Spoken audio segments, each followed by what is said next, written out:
Muy buenos días, gente. Gracias por estar ahí conectados en vivo otra vez. Desde la calle Broadway, desde el avivamiento de la calle Broadway, desde River Arena. Es un placer hacerte compañía. Gracias por estar del otro lado. A todos los que nos mandaban fotos, recién estábamos mirando las fotografías de las familias, de la cantidad de gente que se conecta domingo tras domingo. Llevamos 3 meses, impresionante.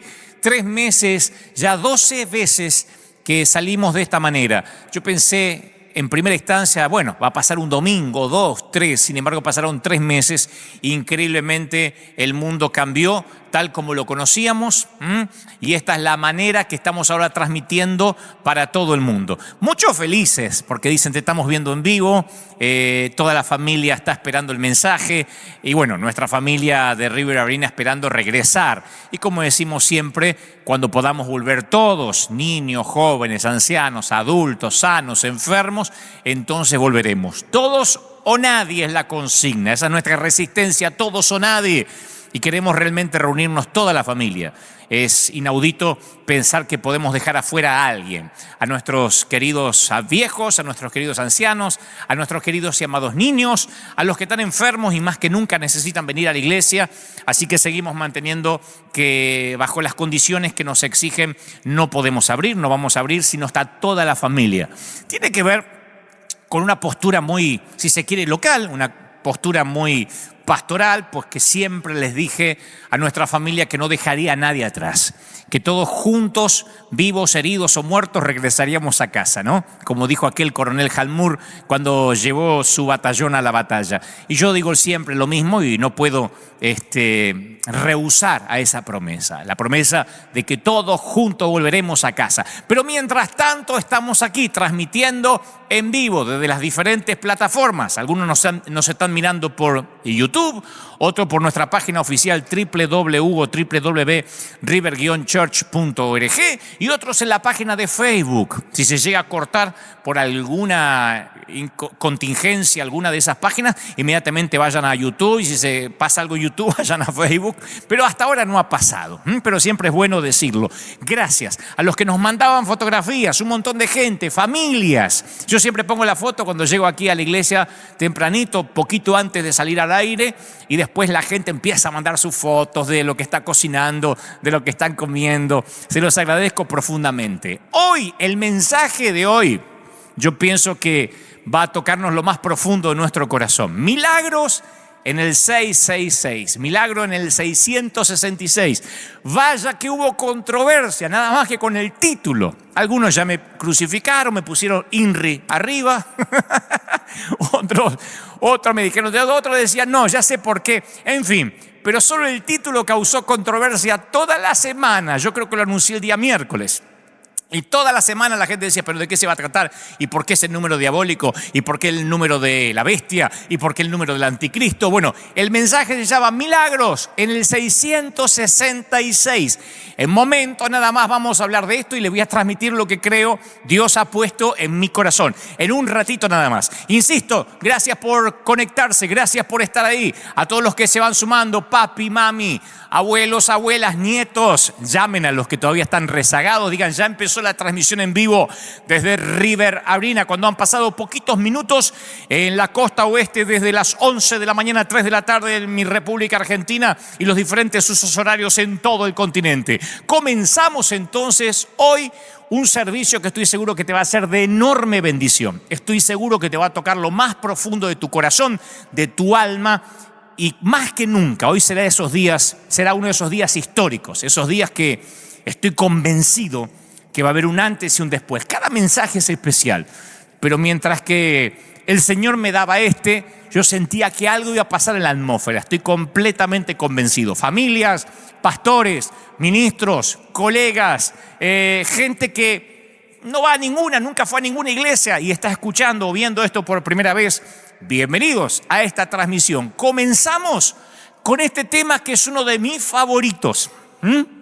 Es uno de los que más me gusta cantar. Y cuando estamos todos en vivo, suelo pedirlo mucho, porque es una canción que además de ser bellísima en su composición, habla de todo lo que Dios significa para nosotros. Y necesitamos a Dios en todas sus facetas, no conocer una partecita de Él, sino Dios en todo su esplendor. Dios proveedor, Dios paz, Dios que nos da la paz, Dios que nos da la seguridad que saldremos adelante, el Dios que nos regala la salud, el Dios que nos marca el camino. Dios es todo eso y mucho más. Imposible reducirlo en una canción, pero vaya que este tema musical trata de resumir lo que Dios significa para nosotros. ¿Por quién eres tú, Señor? Y así comenzamos el servicio del día de hoy. No se vayan, yo sigo aquí en vivo. Gracias por conectarse y en momentos, como les dije, Milagros en el 666 será el sermón del día de la fecha. Pero con este tema comenzamos el servicio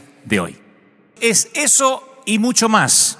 El Dios que todos necesitamos, un Dios que nos cobija, que nos respalda, que nos sostiene, que nos bendice. Es fascinante cantarle al Señor, adorarle, como recién veíamos en las imágenes. Y esto pronto va a ocurrir, yo estoy convencido, lo dije el domingo pasado, esto pronto va a ocurrir en que estemos todos juntos, toda la familia, como corresponde, como debe ser una iglesia, o todos o nadie.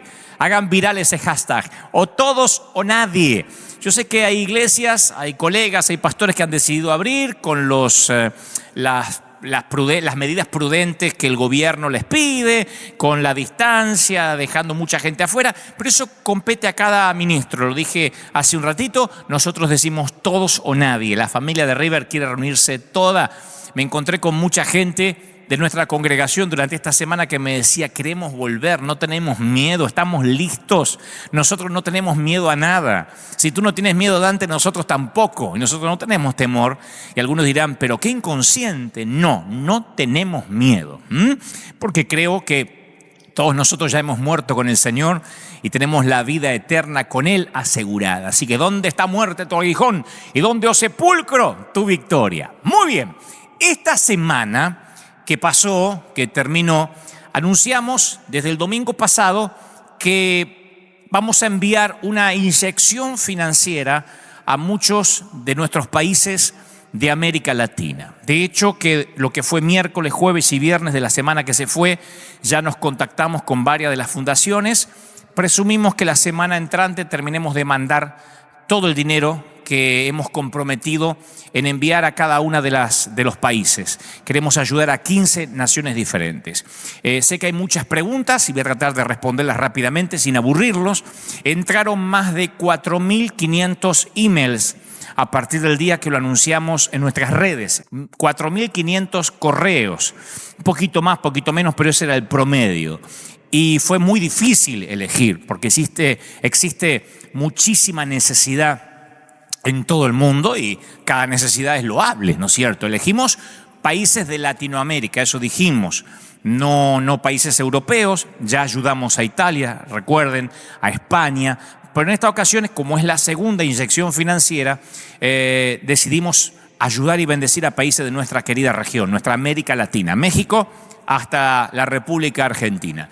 Y elegimos correos que fueran claros y que tuvieran toda la información necesaria.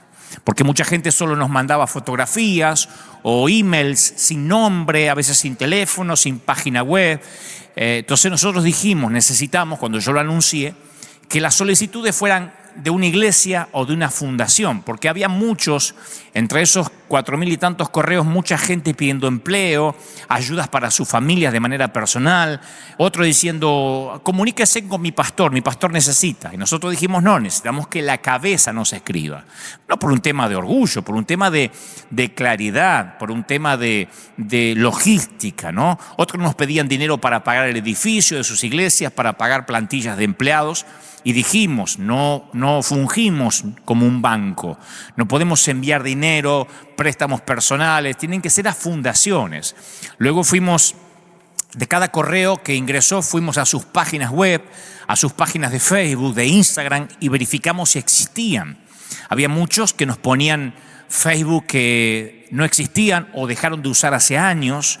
Entonces, por medio de las redes, tuvimos que hacer no sé si una investigación, porque no suena bien la palabra, pero una suerte de trabajo mancomunado, cruzado, para ver que esa gente que nos mandaba los correos estuvieran activos durante esta pandemia, saliendo a las calles, repartiendo bolsas de alimentos, que también lo dijimos. No queremos, no podemos ayudar a gente que diga, voy a probar a ver qué se siente, sino a gente que ya lo venía haciendo de antes. Y lamentablemente muchas fundaciones o iglesias aplicaban, pero no había ninguna foto en sus redes de ninguna obra social, o sea, no podíamos corroborar. Y una vez que filtramos y encontramos esas organizaciones, les mandamos unas preguntas específicas. Esto fue todo durante esta semana que pasó. Y por sus respuestas pudimos clasificar. Buscamos que fueran legales, que la organización tuviera una cuenta bancaria. No pudimos elegir solicitudes que nos mandaban cuentas personales, porque esto es un tema que nos complica a nosotros también como fundación y como iglesia. No podemos enviar, es bastante dinero, no es una ofrenda pequeña. Por eso cuando alguien dice es una limosna, no, son bastantes miles que mandamos a cada país. Esto no lo digo para que sea un orgullo, motivo de simplemente tocar trompetas, sino para que sepan y explicar, porque no quiero que se hieran susceptibilidades de los que dicen, pero si yo mandé todo y no me contactaron. Cuando son cuentas personales no podemos enviar dinero. Les preguntamos cuántas bolsas van a repartir. Hay gente que quería repartir miles de bolsas, pero no tenía la logística ni la gente para hacerlo. Les preguntamos qué alimentos deseaban repartir y cuánto les salía el costo de la bolsa de comida para hacer una cuenta, a ver por cuántas semanas los podemos ayudar. Y ahí nos dimos cuenta que había gente que venía haciendo las cosas bien, otros no, se aprovechaban, ¿no? Y ese filtro nos ayudó a elegir no solo gente que sabe lo que está haciendo, sino que además es prudente. En resumen, la manera para elegir es que haya prueba que existen como fundación, que fueran organizados, que haya evidencia que sirven, que tengan cuenta bancaria, que sean prudentes con el dinero, pero principalmente le pedimos a Dios que nos dé paz con las elecciones, ¿no? Con los que elegimos. Y si teníamos recomendaciones, por supuesto, eso era de gran ayuda también. Nuestras recomendaciones para todas las organizaciones son que hay mucha gente que dice, yo quiero ayudar. Bueno, no dejen de poner al día sus papeles legales, publiquen lo que hacen, sean organizados con su labor y Dios los va a sorprender. Yo sé que algunos dicen, pero no se tiene que saber la mano izquierda, que no sepa tu mano izquierda lo que da a la derecha. Bueno, pero eso el Señor lo dijo cuando se trataba de limosna. Esto es solidaridad. Las fundaciones tenemos la obligación, yo lo dije decenas de veces, la obligación gubernamental y moral de mostrar públicamente lo que se hace con los fondos y el dinero de los donantes. Si yo lo que doy con mi dinero personal no lo contaría aquí ni lo estaría mostrando. De hecho, ayudamos personalmente, pero eso no se cuenta. Tengo que contar lo que tiene que ver con dinero de los que siembran, ¿no? Es buen testimonio mostrar que la iglesia no se encerró, que en este tiempo no se quedó de brazos cruzados. Especialmente cuando hay tanta gente diciendo, ¿y dónde está la iglesia ahora? ¿Dónde se metieron? El mostrarlo alienta que otras iglesias y otras fundaciones hagan lo mismo. El mostrarlo hace que los que necesitan ayuda nos puedan contactar. Esto se llama transparencia para con nuestra iglesia, ¿no? Entonces, yo creo que hay mucha gente que quiere ayudar y no sabe cómo. Creo que es el tiempo de hacer las cosas bien. Si tienes el corazón para ayudar, pero no tienes la capacidad de administración, bueno, busca a alguien que te pueda ayudar. Dios manda bendición cuando hay un orden, cuando hay excelencia, cuando está todo organizado. Dios nos pide preparación, logística, mayordomía, ¿no? A la viuda le pidió vasijas, a la multitud hambrienta que se organizaran en grupos. O sea, Dios quiere que seamos organizados. Dicho esto, aclaro que los que no están en esta lista que voy a leer ahora no es que hicieron las cosas mal. Nos costó elegir, pero no podemos mandarle a todos. Dijimos, bueno, va a ser una fundación o dos fundaciones por país, pero no es que estoy diciendo el que no está aquí es porque hace las cosas mal. Pero no quería dejar pasar por alto. ¿Por qué tuvimos que rechazar muchos? Porque algunos dicen, bueno, no tengo nada, no tenemos cuenta, no hay fundación, no hay registro. Y no dudo de las buenas intenciones, pero pienso que cuando hacemos las cosas bien, de manera transparente, Dios nos bendice mucho más, principalmente cuando tenemos que sembrar y dar dinero. Nuestro propósito es ayudar a los países, a las naciones, que no se detengan, que la iglesia esté en las calles, que la iglesia esté allí, que la gente diga, la gente en tu país no va a saber ni quién soy yo, ni quién es River, pero lo principal es que vayan, los bendigan, les lleven comida, les pongan un folleto evangelístico, les regalen, no sé, un Nuevo Testamento, le digan cuando todo esto pase, los esperamos en la iglesia, tiene un pedido de oración, vamos a orar por usted. no importa, nosotros no buscamos llevarnos el crédito, pero queremos que la ayuda llegue, que no se pierda en el camino o que por un tema de mala administración no llegue a destino. Así que voy a compartirles rápido para no robarle más tiempo y en momentos llega aquí Milagros en el 666. Pero ahora les voy a compartir las fundaciones que ya elegimos, que ya clasificamos. Algunos ya nos comunicamos y otros nos vamos a comunicar en la semana que comienza, laboral que comienza mañana. Argentina, la Fundación Más Vida de Quilmes. Ahí estamos colaborando y ayudando. Bolivia, Fundación Shalom Niños, en el Recreo, así se llama la ciudad. En Chile, la ONG Conexión Chile de Temuco. En Colombia, la Fundación Ayuda Social Cardios en Santander. En Costa Rica vamos a ir a Alajuela, vamos a ayudar a Alajuela, la Casa Albergue Lluvias de Bendición. En Ecuador, en Quito y en Guayaquil, la Fundación Pan de Vida. En El Salvador, Tabernáculo Bíblico Bautista, en Lourdes, Colón. En Nicaragua, Fundación Cristo para la Ciudad, Managua. Guatemala, en Jalapa, Iglesia Emanuel. En Honduras, el Ministerio Renuevo, Comayagua. En Honduras, vamos con la Fundación Dios Provee, de Colón.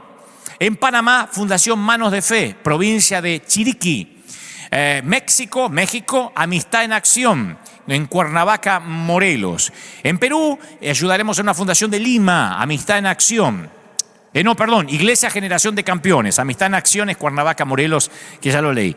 Iglesia Generación de Campeones en Lima. República Dominicana, Iglesia Cristo Jesús, Forjando Senderos en Santo Domingo. Y en Uruguay, Iglesia Primer Tabernáculo Cristiano del departamento Cerro Largo. Faltan algunos países, pero estos son los que ya tenemos confirmados y seleccionados para ayudar. Y queremos bendecir.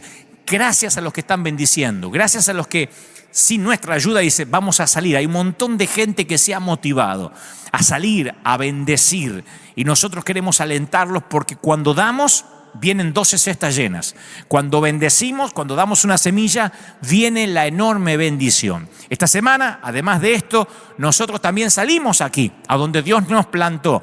Fuimos o regresamos a los campos donde muchos de nuestros hermanos hispanos están trabajando por un salario mínimo todo el día bajo el sol, levantando cosechas. Y llegamos no solo con el almuerzo del día, porque muchos ni tenían pensado almorzar, sino con una bolsa, con insumos, con bendición. Lo hicimos durante varias veces esta semana y este es el pequeño resumen para que ustedes se emocionen con nosotros, viendo la cara de esta gente agradecida, porque la iglesia no es simplemente un sustantivo, es un verbo, son los hechos de los apóstoles. Y esto abre las puertas para que le podamos predicar mucho más fehacientemente. Vean ustedes lo que pasó durante esta semana cuando salimos a bendecir a nuestros hermanos latinoamericanos. Yo dije que emociona, porque trabajan, porque no están esperando nada, porque no piden, pero llegamos y los sorprendemos. Y te dicen gracias hermano, gracias primo, gracias compadre, gracias. No lo pueden creer, me decía uno de los trabajadores cuando retiraba la comida, algo hicimos bien para que nos pase esto, Dios no nos olvidó. Y hablaba, de México de tierra adentro era uno, ¿no? Porque decía, Dios no nos olvidó, hermano. Y dan ganas de abrazarlo fuerte, dan ganas de decirle, estamos con ustedes. Es hermoso, realmente es más bienaventurado dar que recibir. Yo disfruto esto, no lo sufro, no digo, uy, hay que ir de vuelta. Disfrutamos, es una bendición enorme poder ser un canal de bendición. A los que se acaban de conectar, hace un ratito di la lista de las fundaciones, de los ministerios que estamos ayudando en diferentes países, son 15 hasta la fecha, nos faltan algunos, yo sé que algunos dijeron, pero no nombraste este, no nombraste el otro. De hecho, estamos trabajando para poder llegar a Venezuela. Atención, mis queridos venezolanos, yo sé que es casi imposible, humanamente, ¿no? Hay un régimen, está compleja la cosa, pero buscamos la manera, ahí estamos trabajando. Aparentemente encontramos quién podría ser, quien legalmente nos permita llegar con ayuda a Venezuela, que tanto lo necesita. Oramos tanto por eso, porque realmente Venezuela necesita, todos los países de nuestra América Latina, pero queremos bendecir a Venezuela más que nunca. Y esta semana parece que encontramos, no me quiero adelantar, pero tengo fe de que vamos a poder bendecir Venezuela y que les voy a dar la noticia de que ya lo hicimos el domingo que viene, Dios mediante. Muchos de nuestros donantes, muchos de los que están sembrando, muchos de los que nos están dando, reciben esto que les voy a mostrar ahora. Muchos de los que se han mantenido firmes desde el primer día, los que han sembrado, los que han dicho: pastor, estamos con vos, estamos con ustedes, estamos con vos, Dante, estamos con River. Nosotros les mandamos este regalo que lo preparamos hace algunos días atrás. Ahí estaba mostrando yo la caja cuando llegó a nuestra oficina. La caja de bendición, The Box, The Blessing Box, la caja de la bendición, donde dentro hay un casco de los que usamos nosotros cuando salimos a repartir alimentos, la chaqueta, el casco va firmado por este humilde servidor para que les quede de recuerdo. Y es una manera de decir: ustedes salen con nosotros. Y todos esos regalitos que ven ustedes que pertenecen a nuestro River, ¿no es cierto? Hay agendas, llaveros, bolígrafos, billeteras y principalmente el casco, que se lo queden de recuerdo. Que ustedes salieron con nosotros, que ustedes fueron parte de esto. Así que se los quiero agradecer, y cuando te llegue esta caja no le va a llegar a todos. Es algunos donantes que sacrificialmente nos ayudaron y nos siguen ayudando. A otros les va a llegar, no sé, algo, pero estamos viendo de que todo el mundo tenga una suerte de mimo. Algunos me dicen: ¿pero a mí qué me van a mandar? Es un regalo. Como decía mi mamá, los regalos no se cuestionan. Pero algo va a llegar.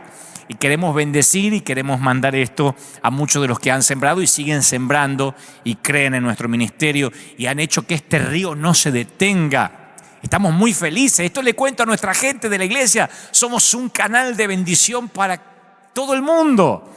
Somos un canal, un río, tal como Dios nos había dicho tantas veces aquí. Cuando Él nos hablaba de que íbamos a llegar a sitios impensados y que nunca iba a faltar el fruto, y que donde llegara este río los árboles iban a florecer. Eso está ocurriendo como el río de Ezequiel. Dios ha bendecido este río, este river, más que nunca. Así que gracias por ser parte, gracias por estar ahí.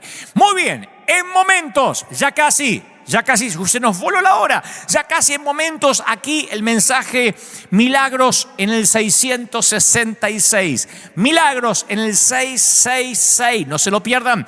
Llamen a alguien, que se conecten más gente. Tenemos varios miles conectados en nuestras plataformas digitales. Llamen a quien tengan que llamar. No se pierdan el mensaje de hoy. Si los anteriores te fueron de bendición, este te va a tocar el alma, te va a tocar el corazón, te va a dar nuevas fuerzas, te va a ayudar a seguir adelante, a continuar. No te lo pierdas.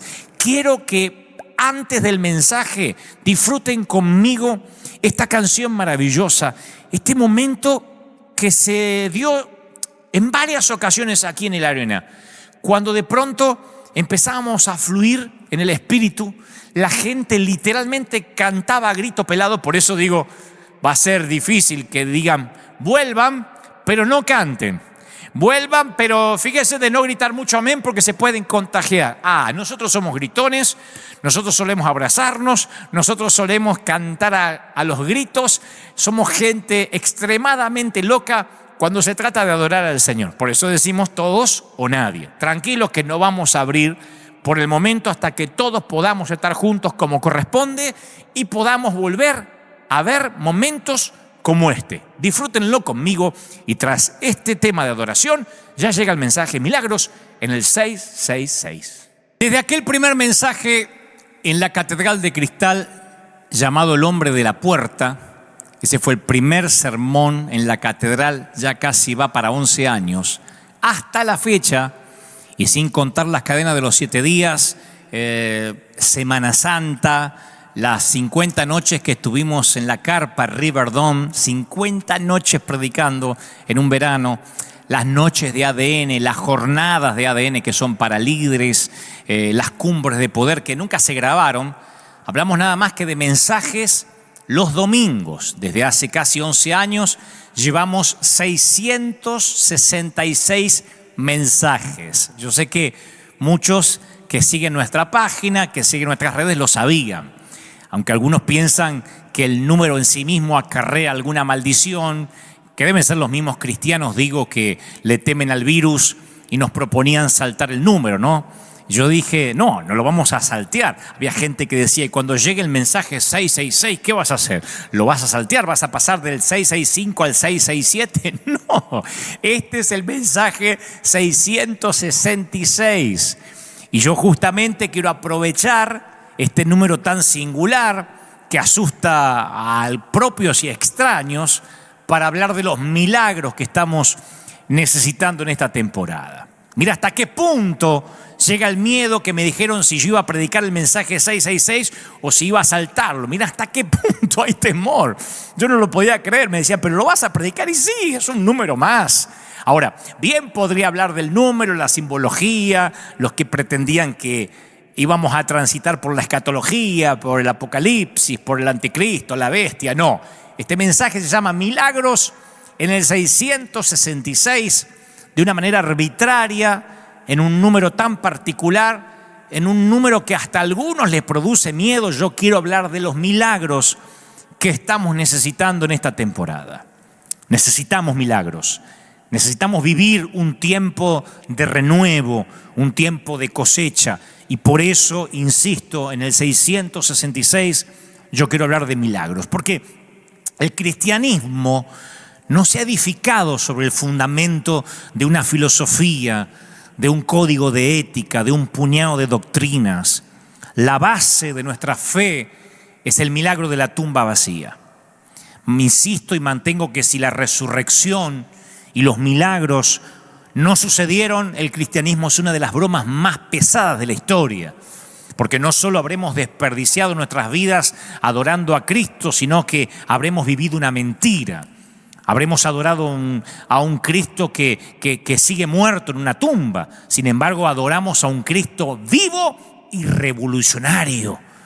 Los que crucificaron a Jesús, para ser justos y equitativos, nunca lo acusaron de ser un tipo aburrido, un tipo pusilánime. Por el contrario, pensaban que Jesús era dinámico, que les producía inseguridad, escozor. Los alteraba, los provocaba. Y después las generaciones posteriores se encargaron de acallar esa personalidad del Señor, esa personalidad impactante que registran las Escrituras.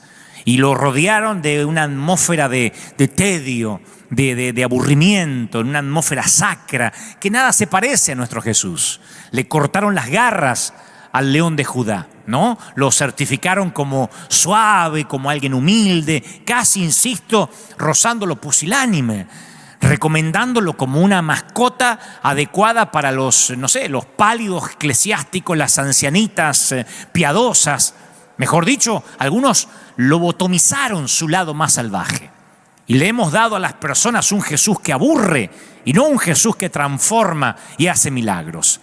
De tanto en tanto aunque tengo muchos años de peregrinar cristiano, yo vuelvo a las Escrituras y las leo con ojos nuevos. Le digo, Señor, Espíritu Santo, muéstrame a ese Jesús que a lo mejor me perdí detalles, que lo sagrado se me volvió común. A veces vuelvo a leer los evangelios para ver si me perdí alguna faceta de su carácter, de su temperamento, porque a veces uno supone que conoce a Jesús. Y cuando leo las Escrituras, insisto, con ojos nuevos, leo los evangelios, me doy cuenta que el león de Judá todavía sigue rugiendo, que no se ha callado, que hasta Apocalipsis sigue rugiendo, y después que terminan las Escrituras sigue siendo ese Cristo que predicamos, revolucionario, vivo. Pero parece que como que a medida que pasan los años, o corren los siglos, o pasan las décadas, hasta se inventaron un Jesús prudente, que evita los líos, que evita los conflictos. Yo me doy cuenta cuando me escriben, cuando me dicen esto no haría Jesús, Jesús no se metería en líos, Jesús sería prudente, cuando en realidad tienen una imagen que les vendió Hollywood, o lo que es peor, una imagen que les vendió su propio líder. Me sorprende de que algunos tienen una visión de un Jesús oxigenado, un Jesús distinto al que registran los evangelios. Lo sé porque me lo dicen. Jesús no contestaría así, Jesús no provocaría, Jesús no ofendería, Jesús se llevaría bien con todos. Es obvio que no conocen al Jesús de la Biblia. Y no porque era un grosero, pero sí era alguien que estaba vivo, que provocaba, que sabía cuál era su misión. Me fascina una respuesta de Jesús que está como semi-escondida en la Biblia, digo, no es de las más predicadas. Ahora cuando se las comparta van a ver que no es de las que más utilizamos los evangelistas o los pastores. La Biblia narra que llegaron unos fariseos y le dijeron a Jesús: huye, vete porque el rey Herodes Antipas quiere matarte. Así que termina lo que estás haciendo, arma la mochila y vete. Y Jesús le dijo: vayan y díganle a esa zorra que hoy y mañana voy a estar expulsando demonios y curando a los enfermos. Y cuando termine al tercer día, ahí me voy a ir. La historia está en Lucas 13:31. Porque alguno dice: ¿eso dijo el Señor? Sí. Y uno puede buscar distintas traducciones. En alguna dice que le dijo zorro, en otras dice que le dijo zorra. Lucas 13:31. Herodes Antipas dice que te tienes que ir. Y Jesús, lejos de ser prudente, dijo: yo voy a terminar de liberar a los endemoniados, sanar a los enfermos y me voy a ir cuando termine. Y la palabra que usa zorra en griego es alopex, que se refiere figurativamente a una persona astuta y posiblemente insignificante.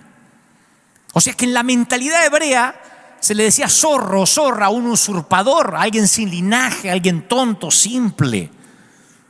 De hecho, el profeta Ezequiel presentó a los profetas falsos en su momento como zorras. Ezequiel 13:4 dice: como zorras en los desiertos fueron tus profetas, oh Israel. Hablando de los, obviamente, de los falsos profetas, de los que no venían de parte de Dios.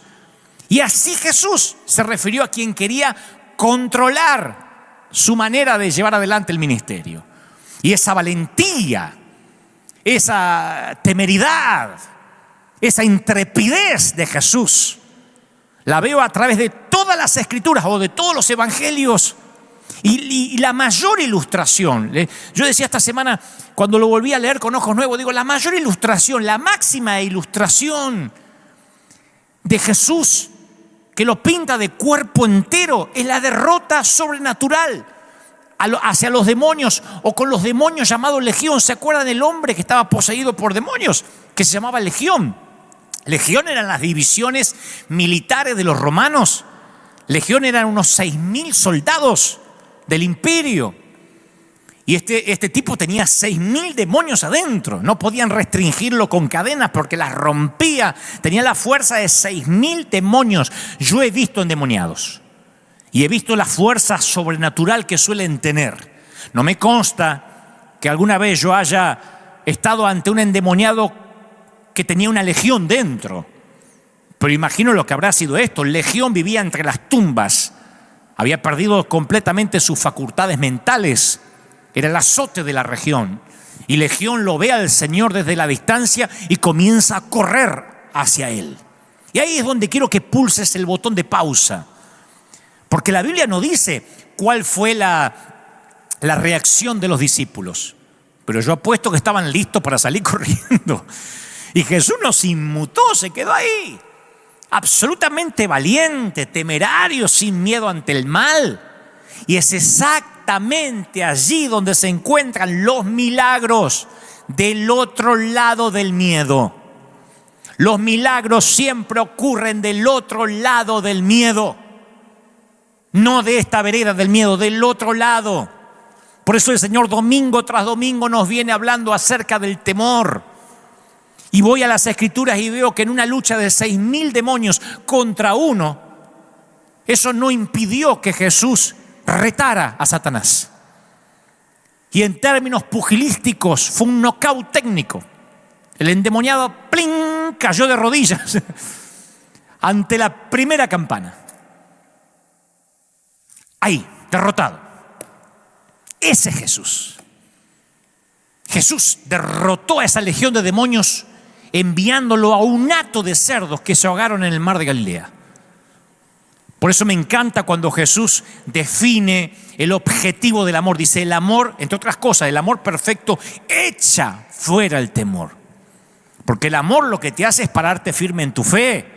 El amor hacia Dios hace que te pares firme ante una legión de demonios, ante una legión de virus, ante una legión de pandemias. No importa cuáles son tus circunstancias.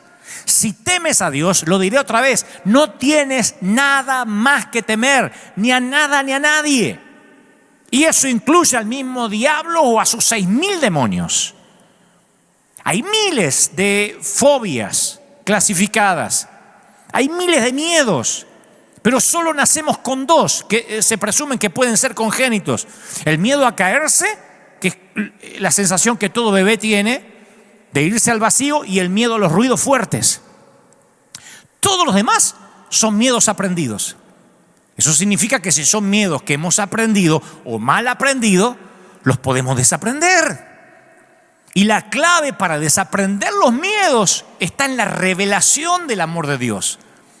Cuando uno tiene la revelación del amor de Dios, cuando uno conoce, tuvo un encuentro con Él, se fuman los miedos, de verdad te digo. Se fuma el miedo al fracaso, el miedo a lo que opinen los demás. Yo no podría haber llegado hasta donde Dios me trajo en su providencia divina con miedo a lo que opinen los demás. A mí no me importa lo que digan los demás. Y los que me siguen hace años saben que de verdad no me importa. Ni los aplausos, ni la crítica. De nadie, ni de los colegas, ni de la gente. Solo me interesa lo que Dios opine de mí. Perdí el miedo al qué dirán. No me importa. De verdad, no me importa el qué dirán. Hace años me resbala todo piel de rinoceronte. Mucho menos voy a tener miedo a una enfermedad, a un virus. Si sigues creciendo en el amor de Dios, lo único que te queda es el temor a Dios.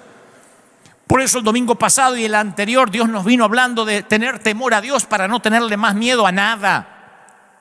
La voluntad de Dios y servir al Señor y estar alistado en su ministerio no es una póliza de seguros. Nos vamos a enfrentar con legiones, nos vamos a enfrentar con dificultades. Aquellos que algún día corrieron a un altar o en la intimidad de su habitación hicieron el pacto de servir al Señor, bueno, sepan que se metieron en un plan atrevido, audaz, valiente, temerario. No tenemos el llamado, la comisión de sostener el fuerte prudentemente hasta que vuelva Jesús. Ser prudente con los que nos quieren controlar.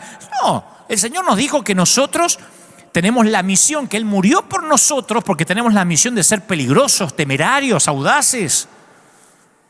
De eso tenemos que estar hechos los líderes. El Señor murió para que retemos a las legiones, al diablo, y vivamos una atmósfera de milagros.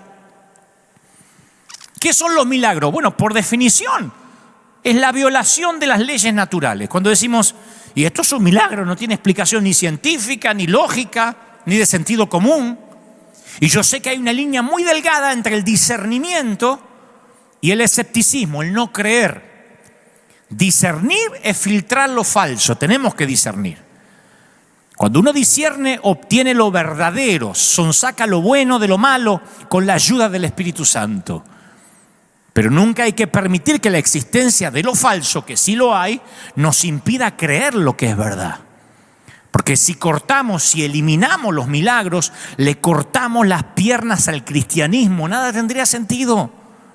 Ahora, yo soy consciente que hay mucha gente desilusionada, mirándome ahora, que ha perdido la fe, la esperanza de recibir un milagro, que ya no tiene esperanzas de volver a creer. Yo sé que del otro lado hay gente que se llevaron fiascos yendo a cruzadas, o un líder les falló, o alguien les prometió que tendrían victoria, o que comprarían la casa, que tendrían un auto nuevo, que se sanarían del cáncer, y de pronto tuvieron que despedir a un ser querido o caminar por un panteón preguntándose qué falló. Pero es un error que permitamos que una desilusión o que varias nos hagan tirar la toalla y que ya no esperemos milagros del Señor. Es un error generalizar. Es un error que el dolor, yo sé que hay mucha gente, el Señor me mostraba durante esta semana, mientras me daba este mensaje, que hay mucha gente del otro lado dolida por situaciones adversas, por situaciones límite, que te han hecho no creer en nada. De hecho, en las redes se escriben, no creo en nada, mi pastor me abandonó, ¿dónde está la iglesia de Cristo ahora? Perdí mi trabajo, me estoy divorciando, parientes, seres queridos míos están enfermos de COVID-19, o de cualquier otra enfermedad. Yo noto, aún en nuestra familia cristiana, hay gente que tiene desazón, que está triste. Y yo quiero mostrártelo en esta imagen. En 1911, un psicólogo suizo estaba tratando a una paciente que no tenía memoria a corto plazo. Es una suerte de Alzheimer progresivo, pero es gente que tiene esta patología, que se va olvidando lo más inmediato. Recuerda cosas a lo mejor muy nítidas de la niñez, pero se va olvidando lo inmediato. Y este doctor, este galeno, al inicio de cada encuentro, se saludaba con la dama con un apretón de manos. Entonces un día el director dijo, voy a hacer una prueba. El director del instituto, ¿no? El médico dijo, voy a hacer una prueba. Cuando la paciente extendió la mano para saludarlo, él se escondió un alfiler en la suya y la pinchó. Entonces la mujer enseguida retiró la mano con dolor. Y minutos después ella ya no recordaba más el pinchazo. Pero a partir de ahí ya no lo saludaba más con un apretón de mano. O sea, no recordaba el pinchazo porque tenía esa patología de olvidar lo inmediato, pero ya no lo saludaba más. No sabía bien por qué, pero sentía que no podía confiar de todo en ese hombre. Eso se llama el residuo del dolor, el efecto residual. El efecto residual del dolor le impedía extender la mano para saludarlo. Y eso es lo que a veces tenemos. Y yo sé que hay personas que tienen un residuo del dolor. Piensan en la desilusión como un pinchazo y duele. Has creído, has orado, has confesado, repetiste el decreto de un pastor o una declaración de fe, dijiste me empodero y hoy estás diciendo ¿qué me pasó? Y cuando la desilusión duele, son muchos los que dejan de extender la mano hacia Dios. La retiran. Hay gente que retira la mano cuando uno le dice Dios quiere hacer milagros. Es que algunos se vacunaron contra el evangelio porque se desilusionaron. Y hoy, aunque sea torpemente, este servidor con la ayuda del Señor quiere intentar que vuelvas a estirar la mano hacia el Señor, que vuelvas a confiar. Yo sentí que el Señor me dijo, quiero que la gente vuelva a confiar en mí, quiero que mis hijos confíen en mí. Yo voy a tratar de transmitirte lo que creo Dios puso en mi corazón. Solo puedo hablar a tu intelecto, pero con el Espíritu Santo siempre hacemos un equipo. Yo hablo a tu intelecto, a tu mente, y Él mientras va a llegar donde yo no puedo, que es tu alma, tu corazón, lo más profundo de tu ser. Quiero intentar de que ese residuo del dolor se vaya y que creas en los milagros, que este sermón 666 sea inolvidable, no por los dígitos, no por el número, sino porque contiene milagros. Porque hay un antes y un después a partir de oír esto. En el siglo I, los fariseos estaban tan concentrados en las leyes que no podían ver los milagros que sucedían justo frente a sus ojos. Se perdieron los milagros y se perdieron de ver al Mesías porque les cegaba su legalismo, les cegaba la ley, el celo por cuidar la disque sana doctrina. Pudieron haber sido los testigos oculares de ver a Jesús. Cualquiera de nosotros, si tuviera una máquina del tiempo, diría, yo voy a los tiempos de Jesús para conocerlo. Estos tipos estaban ahí y se perdían el milagro de conocer al Mesías caminando entre ellos. Dios hecho hombre caminando entre los humanos. Y esa ceguera es uno de los riesgos más grandes para la salud espiritual. Es cuando lo sagrado se vuelve común. Nuestra iglesia sabe eso de memoria. Cuando lo sagrado se vuelve común. Dios nos ha cableado para que seamos hipersensibles a nuevos estímulos, a nuevas revelaciones, pero con el tiempo lo habitual nubla nuestra vista a todo lo nuevo que Dios hace. Por eso yo digo qué lindo es volver a leer las Escrituras con ojos nuevos, aunque tengas años de caminar con Él. Porque perdemos nuestra conciencia de lo milagroso y con ello perdemos nuestro asombro. Y cuando perdemos el asombro por el Señor, perdemos la reverencia por Él. Y cuando perdemos la reverencia, perdemos el temor por Dios. Y como dije en domingos anteriores, cuando perdemos el temor a Dios, le tenemos temor a todo, incluso a un simple virus. El tercer presidente de los Estados Unidos, Thomas Jefferson, inventó su propia versión de la Biblia. Hace poco lo estaba leyendo, no lo podía creer, pero es verídico. Él creía en Jesús a su modo. Entonces se creó o se hizo editar una Biblia especialmente para él, la Biblia Jefferson, que existe hasta el día de la fecha. Creó una Biblia abreviada y eliminó todos los milagros, porque él respetaba a Jesús como alguien sabio, como un profeta, pero no creía que hizo milagros. Así que borró el nacimiento virginal, la resurrección y todo hecho sobrenatural que había entre ambos sucesos. ¿Cuál fue el resultado? El de un evangelio castrado, un león de Judá sin garras. Y creo que nosotros cometemos a veces el mismo error al crear un Dios a nuestra imagen. Y en lugar de vivir una vida con el parámetro sobrenatural que presentan las Escrituras, seguimos una versión abreviada de la Biblia, sin poder. Cuando tú le restas los milagros, como lo hizo Thomas Jefferson, lo que queda es un Jesús sabio, un puñado de doctrinas, pero un Jesús débil. Hay gente que sigue las enseñanzas del Señor, sigue su ética, su doctrina, pero nunca experimentan sus milagros. Si se anuncia una pandemia, están aterrorizados, porque lo único que conocen es la doctrina, la sabiduría, pero no conocen al que caminó sobre las aguas. Y se convierten en personas, como dice un querido pastor amigo de Argentina, que en lugar de seguir a Jesús, siguen los consensos, la democracia, lo que dice la mayoría, y piensan que la voz del pueblo es la voz de Dios. En Juan 14:12 tenemos una de las declaraciones más valientes de la Biblia, de las más poderosas. Salieron de la boca de nuestro Señor. El que cree en mí, las obras que yo hago, también Él las hará, y aún las hará mayores. Imagínense los que oyeron esas declaraciones, que estaban viendo lo que Jesús hacía, y Él dice: todo esto lo van a hacer, pero mayor. Esto significa que te vas a ocupar del pobre, que vas a lavar pies, vas a vivir milagros y vas a ofender a muchos fariseos también. No podemos editar a Jesús y quedarnos con las mejores partes, y la que no nos gusta decir: no, en eso no lo voy a imitar. Vas a ofender fariseos. Y además vas a caminar en medio de lo milagroso. Y no serás solo como un testigo ocular, sino como un catalizador, un provocador, alguien que provoca el milagro. Serás parte de la resistencia en lugar de ser parte de un grupo de borregos asustados. Te pido que me creas cuando te digo que eres el milagro de alguien. Somos el milagro para los que están asustados.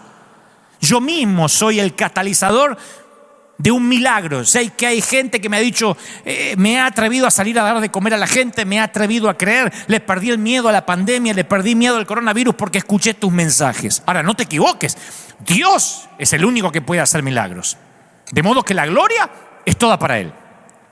Pero casi todos los milagros tienen un elemento, un factor humano. Hay que hacerlo natural antes de que Dios haga lo sobrenatural. Hay una parte que nos compete a nosotros. Y los que se esconden en las trincheras, esperando que el fuego pase, esperando que todo amaine, o teniendo miedo a los gobiernos que van en contra de lo que Dios ordena, o que quieren ordenar cómo debemos adorar a Dios, yo te aseguro que esa gente se pierde en los milagros. Yo voy a hablarte rápido de 3 milagros del Señor. Cuando hacía este mensaje, cuando el Señor me lo daba, me venían tantos a la mente, y si no me alcanza el servicio de hoy o el mensaje de hoy, los continuaré el próximo domingo. Pero hoy voy a hablar de 3 rápido, 3 milagros del Señor, y los 3 tienen que ver con esta temporada que estamos viviendo, con este momento singular que nosotros estamos atravesando. El primer milagro está en Juan 4:46. San Juan 4:46. Vino pues Jesús otra vez a Caná de Galilea, donde había convertido el agua en vino. Y había ahí un oficial del rey cuyo hijo estaba enfermo en Capernaum. Y cuando oyó que Jesús había llegado de Judea a Galilea, se fue hacia él y le rogaba que descendiese y sanase a su hijo, porque el hijo estaba a punto de morir. Entonces Jesús le dijo: si no veis señales y prodigios, de ningún modo vas a creer. El oficial del rey le dijo: Señor, desciende antes de que mi hijo muera. Y Jesús le dijo: vete, tu hijo ya vive. Y el hombre creyó la palabra y se puso en camino. Cuando ya él descendía, sus siervos salieron a recibirle y le dieron noticia diciendo: tu hijo vive. Entonces este oficial del rey preguntó: ¿a qué hora había comenzado a mejorar? Y le dijeron: ayer, a la hora 7ª, le bajó la fiebre. Y el padre comprendió que aquella era la hora en que Jesús le había dicho: tu hijo ya vive. Creyó él y toda su familia. Maravilloso. En el siglo I había en Israel círculos sociales muy diferentes para los funcionarios reales y los rabinos o los rabíes judíos itinerantes.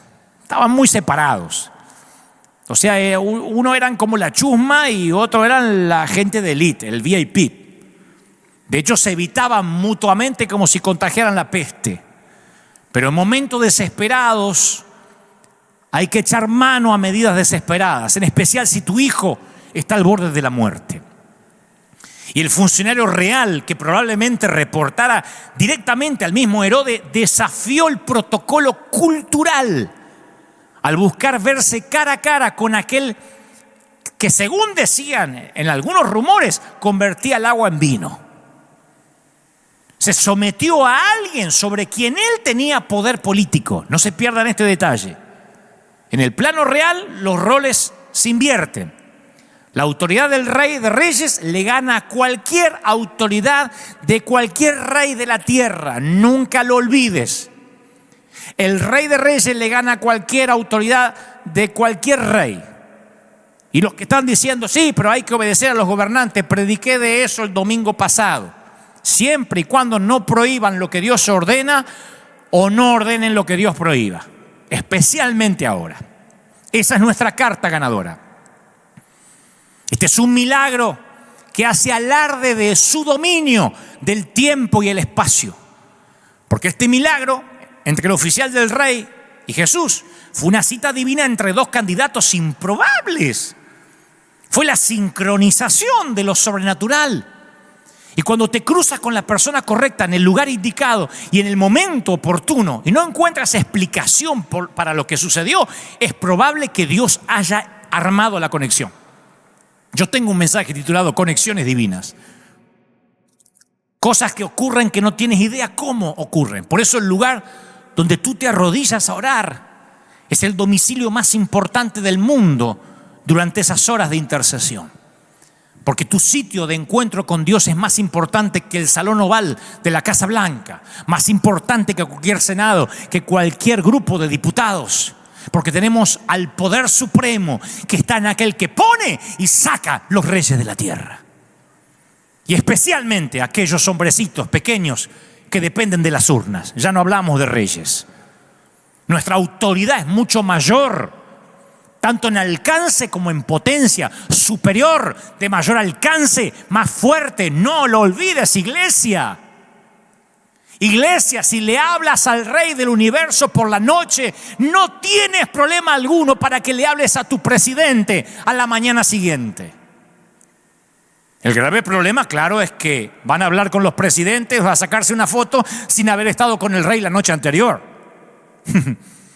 Y eso se nota porque van amedrentados, apichonados algunos. De otro modo estarían llenos de la valentía del Señor, diciendo: estas son las condiciones, vamos a pelear, por lo menos pelear, importunar al juez. ¿Quién es el funcionario real de tu vida? Porque no tienes que dejar que ningún poder humano te intimide si ese poder va en contra de lo que Dios ordena. Tú respondes, yo respondo a un poder muy superior. Por eso hace 2 domingos atrás me dirigí al gobernador de California y le dije: gobernador, le contaré cómo funciona esto. Usted se queja con su superior y yo con el mío. Así es la cadena de mando. Podría parecerte que esa gente, los gobernadores o los políticos, tienen lo que tú querrías tener. Pero no creas eso. Tú tienes lo que ellos necesitan. Nunca lo olvides. Y si sigues a Jesús, los funcionarios reales buscarán una audiencia contigo. Yo sé que esto va a ocurrir, no me la daré de profeta, pero yo digo esto, porque a mí me ha ocurrido decenas de veces con un montón de mandatarios. Algunos hasta ni siquiera los atendí, como en el caso de Nicaragua. Porque yo sé que respondo a alguien superior, porque tienes algo para ofrecer que el poder no puede controlar ni puede comprar el dinero. José no tenía ningún poder, ninguno en la prisión. Ahí estaba José, totalmente, aparentemente amedrentado y en prisión, privado de su libertad. Pero podía hacer algo que nadie más podía. Su capacidad para interpretar los sueños salvó a 2 naciones de una hambruna mundial. Dios le reveló a José los secretos que no le reveló a nadie más. Eso distinguía a José. De eso están hechos los líderes. Es eso lo que nos tiene que distinguir en este tiempo. Tenemos que ser la gente de las respuestas, no los que se unen al pánico. Tenemos que ser gente esencial en la crisis. Tenemos que ser, si hay un rebrote de la pandemia, aquellos cuyos gobernantes digan, pregúntenle a ellos qué tenemos que hacer. Sí, no soy un idealista tonto, ni creo que es una utopía. Yo creo que eso tiene que pasar, como los reyes que consultaban a los profetas. Como la desesperación que tenían los reyes cuando iban a Samuel o a cualquier profeta que estaba cerca. ¿Qué tengo que hacer? Dios nos conoce a todos y conoce cuántos cabellos hay en tu cabeza y en la mía antes y después de ducharte. Y no hay nadie que esté a más de una oración de distancia. Dios puede darte acceso a quien sea, incluyendo al faraón. Esto va para pastores amigos, incluyendo al faraón. Dios te va a dar acceso. Hasta puede que llamen algún día a tu puerta, como el funcionario real fue a buscar al rabino. Así que aquí va mi consejo: no te preocupes por conocer a la persona correcta. Reúnete con Dios. Iglesia, tenemos que reunirnos con Dios, pero no orando con miedo. Hay que reunirnos con Él en una reunión de junta, en una reunión ejecutiva, en una reunión de board. Y Dios se encargará de que conozcamos a las personas adecuadas en el momento justo. Pero para eso tienes que obedecer ciegamente. Ese es el punto donde la mayoría nos quedamos sin hacer nada. Queremos que Dios nos revele el segundo paso antes de dar el primero. Pero la fe consiste en que demos el primer paso antes de que Dios revele el segundo. Si puedes dar ese paso de fe, es posible que haya una cita divina para ti a la vuelta de la esquina. Señor, rogó el funcionario, baja que mi hijo se muere. Baja rápido. Y el Señor le dijo, vuelve a casa que tu hijo vive. El hombre creyó lo que Jesús le dijo y se fue. Casi todos los milagros que obró Jesús eran encuentros personales, face to face, cara a cara. Pero este milagro desafió las 4 dimensiones de espacio y tiempo. Fue un milagro a larga distancia en tiempo real. Envió la sanidad mediante las ondas de sonido. En el instante sanaron al hijo del funcionario real que estaba a 30 kilómetros de distancia y no podía oírlo. Una de las razones por las que nos cuesta creer que Dios hace milagros es simplemente porque pensamos que Dios está sujeto a las leyes de la naturaleza que Él mismo creó. Nosotros como humanos solo podemos estar en un lugar a la vez. Así que nos cuesta imaginar la omnipresencia. Y todo para nosotros es finito. Así que nos cuesta imaginar la eternidad. Pero el Dios que diseñó nuestro universo con 4 dimensiones no habita en ninguna de esas dimensiones. Dios es omnidimensional. Cuando oramos, esas ondas de sonido salen de nuestro mundo cuatridimensional. Y como una bala disparada al aire, nunca sabes cómo y a dónde llega esa oración y cuándo va a volver a entrar en la atmósfera. Tal vez sea respondida del otro lado del mundo antes que incluso termines de pronunciarla. Tal vez hagas una oración y ya venga la respuesta en camino, como le ocurrió a Daniel. O quizá como una cápsula del tiempo se desentierre la respuesta siglos después. Moisés oró para entrar en la tierra prometida y se murió sin pisarla, y uno dirá, ¿y a dónde quedó esa oración? En el monte de la transfiguración, ahí está la respuesta de Moisés. Aparece junto a Elías al lado del Señor pisando la tierra prometida. Las oraciones no tienen fecha de vencimiento. Pero hay algo seguro. No solo no tienen fecha de vencimiento, sino que Dios oye las oraciones. Parece algo infantil, pero tengo que decirlo. Dios oye las oraciones. Hace algunos años yo estaba orando en la intimidad de casa. Necesitábamos finanzas, para variar. Necesitábamos comenzar con un programa de televisión, con un proyecto. Y no sabía a quién llamar. Así que cuando uno no sabe quién llamar, a veces es bueno porque uno se pone a hablar con quien tiene que hablar. Me reuní en una mesa de junta con mi padre. Fui a hablar con mi superior. Le dije, Señor, si tú quieres que haga esto, necesitas enviar los recursos. En ese mismo instante, Dios le habla a una persona que no me conocía, un tal Rob Owen. Él en ese momento estaba orando en un lugar llamado Burundi. ¿Tú sabes dónde queda Burundi? Nadie sabe dónde queda Burundi. Burundi se encuentra situado en el África Central, limitando con la República Democrática del Congo, con Ruanda al norte y con Tanzania al este y al sur. ¿Se acuerda el demonio de Tanzania de los dibujitos? Bueno, por ahí está Burundi. Y mientras que yo oro, Rob Owen está orando con un nativo de allá llamado Abba. Y mientras que está orando, el Espíritu Santo toma a Abba y le dice, Dante Gebel, Dante Gebel, Dante Gebel. Y Rob Owen empieza a buscarme. Tú no puedes fabricar un encuentro así. Países distintos, idiomas diferentes. Rob Owen no habla español. Yo hablo Spanglish. Pero el Dios que existe fuera de nuestras 4 dimensiones espaciotemporales no conoce limitaciones especiales, limitaciones cronológicas. No conoce los límites del espacio.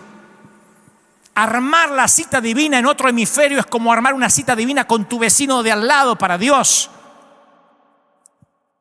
Así que Rob Owen escucha Dante Gebel y no sabe quién soy. Y como él trabajaba en ese entonces para el gobierno, investiga. Mueve hasta el FBI para saber quién es Dante Gebel y da conmigo. Bueno, no da conmigo directamente, sino con un amigo y le dice, mira, ¿tú conoces a Dante Gebel? El Señor me dijo que tengo que contactarlo y ayudarlo en lo que necesite.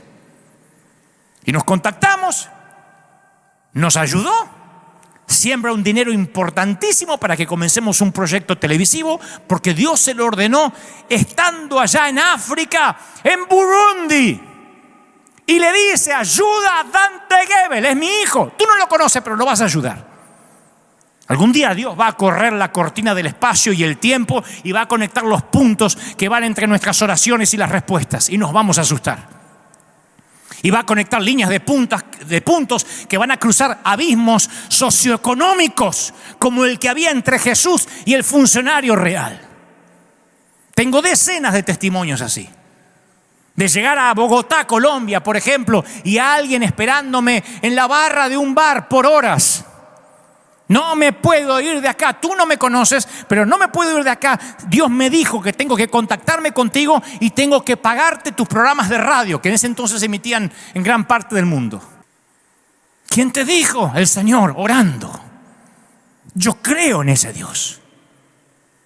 Cuando este oficial les preguntó a su hijo, a la gente que estaba cuidando a su hijo, ¿cuándo su hijo empezó a sentirse mejor? Le dijeron ayer según la hora que dice las Escrituras, a la 1 de la tarde. Ayer se le quitó la fiebre. Y entonces el padre se dio cuenta que era cuando Jesús le dijo, tu hijo vive. Entre Capernaum y Canaá hay 30 kilómetros, solo se podía caminar. Capernaum estaba a más de 200 metros bajo el nivel del mar, por lo que el camino a Canaá era cuesta arriba todo el tiempo. Y mi querido, para algunos milagros hay que sudar. Tu esfuerzo no va a hacer que suceda el milagro. Pero si no te esfuerzas, tal vez no ocurra el milagro. No se puede acceder a un milagro o ganárselo, pero el esfuerzo sí es parte de la ecuación en todas las Escrituras. Tal vez tengas que caminar 30 kilómetros cuesta arriba, pero tu esfuerzo extra podría ser el catalizador para que ocurra el milagro. Pregunto, ¿aceptarías llenar 6 vasijas de piedra? ¿Aceptarías correr la piedra de la tumba? Abrirte paso entre la multitud, romper un techo para bajar a un amigo paralítico, ir con los ojos untados de lodo hasta el estanque. Muchos siguen a Jesús hasta el momento de la incomodidad y después ya no más. Estamos dispuestos a seguir a Jesús siempre y cuando nuestros planes no se desvíen y nos incomode demasiado. Llegamos a la iglesia y preguntamos si fuera un club. ¿Acá piden diezmo? ¿Acá hay que poner algo? ¿Te piden algo? ¿Te exigen algo? Porque yo sigo a Jesús, me cae bien el tipo, pero no quiero que me incomode, ¿eh? Son los que ahora temen por la vida. A ver si me cuesta la vida seguir a Jesús. No, cuidemos, no, a ver si me cuesta la vida. Son los que tienen la Biblia de Thomas Jefferson. El Cristo sabio, pero sin milagros, sin poder. Sin embargo, lo que definió al buen samaritano fue que estuvo dispuesto a incomodarse. Y así se convirtió en el milagro de la otra persona. Nosotros nos incomodamos para salir a la calle. Nos arriesgamos. Cuando vamos a Los Ángeles, a pleno centro, a pleno downtown, que ahora está más caliente que nunca por este caso de discriminación o de lo que es de conocimiento público, la cosa está brava. Dan ganas de decir, ahora seamos prudentes. Que ahora no coman los que están en la calle, que no coman, porque tampoco hay que seguir a Jesús, pero no tanto riesgo. La mayoría de los milagros no se dan en la calle principal de la ciudad, sino en el sendero tortuoso, en el sendero serpenteante a 30 kilómetros. Si hay algo que aprender del funcionario real es esto: si quieres un milagro, a veces tendrás que salirte del camino y llegar bastante lejos de donde pensabas estar. No esperes que el milagro venga a buscarte, tienes que buscarlo. Lo que impide que ocurran milagros muchas veces es nuestra propia holgazanería. Tenemos que ir más allá. Es lo que hizo la mujer que tenía hemorragias, que se coló en medio de la multitud para tocar el borde de su manto. Lo que hicieron los 4 amigos que bajaron al inválido. A veces Dios quiere ver que te tomas esto en serio. ¿Qué estás dispuesto a hacer por tu milagro? ¿Qué estás dispuesto a hacer que esté a la altura de lo que le estás pidiendo? Quienes recibieron una respuesta no dejaron de rodear su Jericó hasta que los muros cayeron. ¿Recuerda la historia de cuando Jesús sanó con barro al ciego? Requirió 2 intentos. Hasta Jesús tuvo que orar más de una vez. Porque cuando le oró la primera vez, Jesús no se conformó con una visión 2080, 2040. Así que volvió a orar por el milagro 2020. Y le puso la mano de nuevo sobre sus ojos. Y entonces dijo, ahora veo, ya no veo a la gente como árboles, veo claro. ¿Por qué necesitas orar de nuevo? ¿Por qué estás necesitando orar otra vez? Y de nuevo, y de nuevo, y de nuevo, y de nuevo. No te quedes con medio milagro, sigue orando por el milagro completo. La única oración que Dios no responde es la que no haces. No me quiero pasar de tiempo, pero el segundo milagro del que quiero hablarte tiene que ver con la ceguera también. Pero no es como la ceguera espiritual de los fariseos, sino otro tipo de ceguera, una ceguera real, pero que es aplicable en esta temporada. Juan 9:1 dice que a su paso Jesús vio un hombre que era ciego de nacimiento. Y los discípulos, que en lugar de pensar, ayudemos al ciego, Jesús, sánalo, ellos querían la teología de la ceguera, ¿no? ¿Quién pecó? ¿Este o sus padres? Buscando dónde estaba la conspiración. Y Jesús le dice, ni él pecó ni sus padres, sino que esto sucede para que la obra de Dios se haga manifiesta en su vida. Entonces, dicho esto, escupe en el suelo, mezcla saliva con tierra, le unta los ojos al ciego y dice, ve a lavarte al estanque de Siloé. El estanque de Siloé significaba enviado. Y el ciego fue, se lavó y al volver ya veía. Gran segundo milagro para este mensaje titulado Milagros en el 666. Cerca de los 6 meses de edad, los niños comienzan a formar imágenes internas de lo que hay afuera, de las realidades externas. Los psicólogos lo llaman inteligencia representacional. Es la capacidad de crear y catalogar imágenes mentales. ¿Vieron cómo esas viejas Polaroid que tardaban en revelar la foto, esas imágenes internas, así también se van revelando en el cuarto oscuro del ojo de la mente? Y la primera imagen interna de un bebé es mamá, y se empieza a formar cerca de los 6 meses de edad. El papá no entra en escena hasta los 8 meses, lo siento. Dale unos años al chiquitito y todo su vocabulario tendrá una imagen que corresponde a cada palabra. Casa, perro, hermano, abuela. Pero si su visión no se desarrolla con normalidad, tampoco lo hará el ojo de su mente. Para el ojo que ve, cada palabra tiene una imagen corresponde a una imagen. Si yo te digo zoológico, en tu mente ya viene una imagen, ¿no? Lo mismo si te digo mar, océano, auto, mascota, suegra. Satanás. Cada uno de nosotros llena ese hueco de manera distinta, pero siempre con alguna imagen que corresponda. ¿Qué tiene que ver esto con el milagro de Jesús? Bueno, que el hombre que había nacido ciego tenía el mismo vocabulario que nosotros, pero no tenía imágenes. Su álbum de fotografías estaba vacío. Su existencia no tenía imágenes. No tenía la imagen de la cara de su mamá o de su papá, no sabían cómo lucía. Sus amigos habían descrito seguramente la belleza del atardecer de Jerusalén, pero él no podía imaginarlos porque no los había visto jamás. Ni siquiera nunca se había visto al espejo, por lo que no tenía una imagen propia, no sabía cómo era él. Imagina que cierras los ojos y nunca más puedes abrirlos de vuelta. Tu mundo queda a oscuras, pero en el cuarto oscuro de tu mente sigues revelando imágenes que viste antes. Ahora, si tus ojos jamás se hubiesen abierto, tu mente solo dibujaría páginas en blanco. Ese es el único mundo que este hombre había conocido porque nació ciego.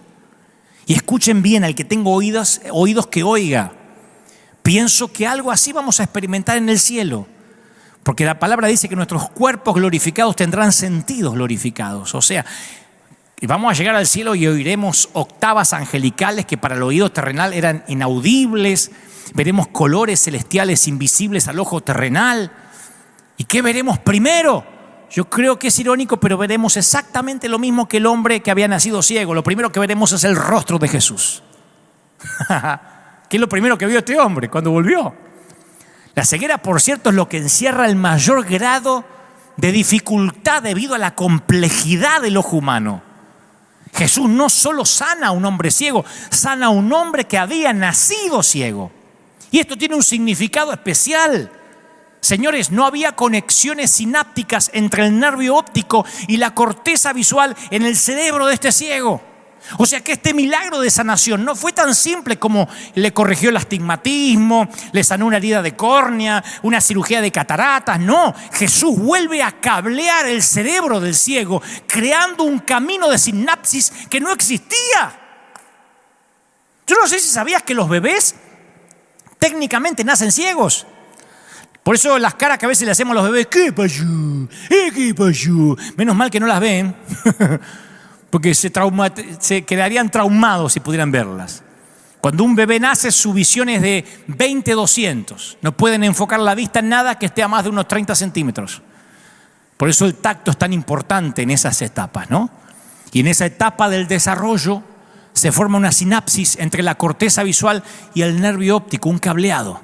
Pero ahora volvamos al hombre ciego. Los oftalmólogos diagnosticaron que su condición era irreversible.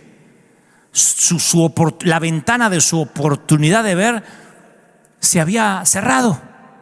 Yo no sé si sentiste alguna vez que perdiste tu oportunidad, que tu ventana de oportunidad se te terminó. Yo sé que hay gente acá que no puede ver el milagro porque no tiene un cableado para verlo.